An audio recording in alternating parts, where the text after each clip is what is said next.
Hey guys, what's going on? Coming at you with a Wednesday night video. Just wanted to make a little video real quick about the CPI data that just came out this morning. Just giving you basically my input, my thoughts, where I think we're going. I'm going to kind of freestyle this for now. I'm actually getting a new camera and a new whole setup, for recording this weekend, hopefully. So basically CPI came in higher than expectation.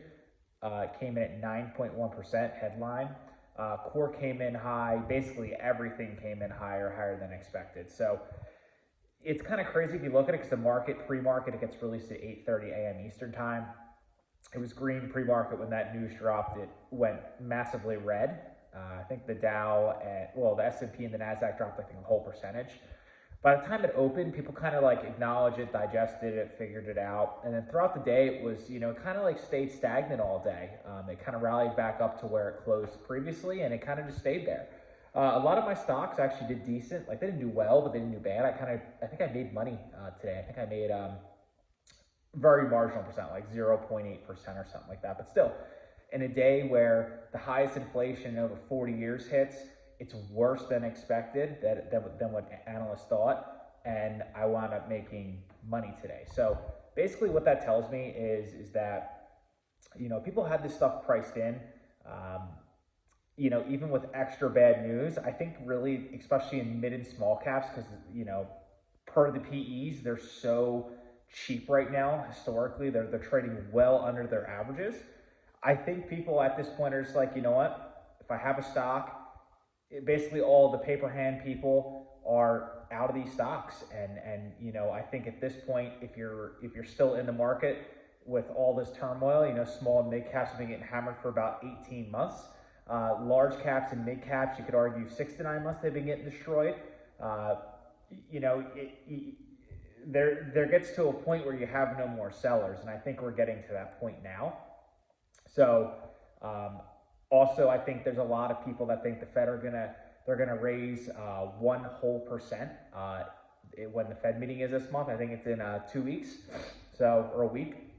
I think it's 2 weeks actually, but I think that's a good thing. I mean, that means the Fed's taking this inflation very serious. They're going to get under control. If you look at oil, energy, and stuff like that, even though it's not the full picture of why CPI is so high, it definitely contributes a large portion.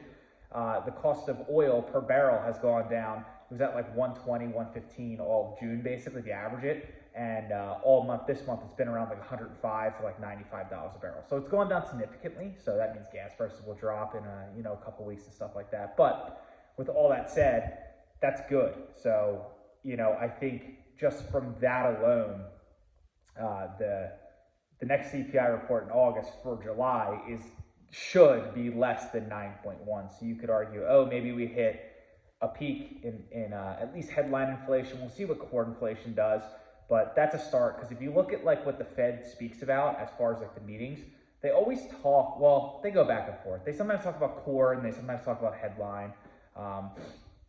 But either way, I think we're going to go the right direction starting now. Me personally, I think we hit the peak like today. And then from here on out, it should be a little better. I think once people get confirmation, like if CPI is down, under 8.5% next month or 8.8, so it's less than we were at, then come September before their Fed meeting again, let's just say CPI is down to under sub 8. Well, that means you have 2 consecutive months of inflation coming down. You're really going to see those rates just the rates and lending money. It's really going to start kicking in the economy. A lot of companies are lowering guidance, lowering EPS. You just see a slowdown everywhere. So that's a lagging indicator. You're not going to see it in the numbers till it's delayed, obviously, but you can feel it. Like when you go places, things are slowing down. People aren't spending as much. It's going to happen. I hope the Fed doesn't over tighten to put us in a deep recession. I don't think we're going to go into a deep recession personally, because you got to remember the Fed can U-turn at a flip of a switch, just like when COVID hit. When the economy shut down, nobody's spending, nobody knew what was going to happen. They just started printing money. So they can always do that. I'm not saying that's the right thing to do, but it's very easy for them to stimulate the economy by a multiple magnitude of ways, basically, whereas getting inflation under control is their number one priority.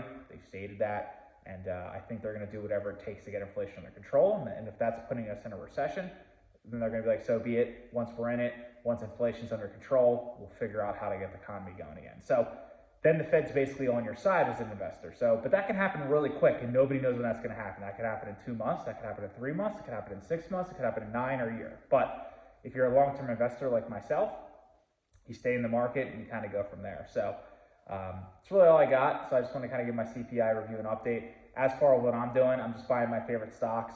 I actually just started, my camera's been broken, but I've been buying Disney recently. This is a stock I've been held since 2019. Valuation, it's at 5-year lows. The PE is dirt cheap.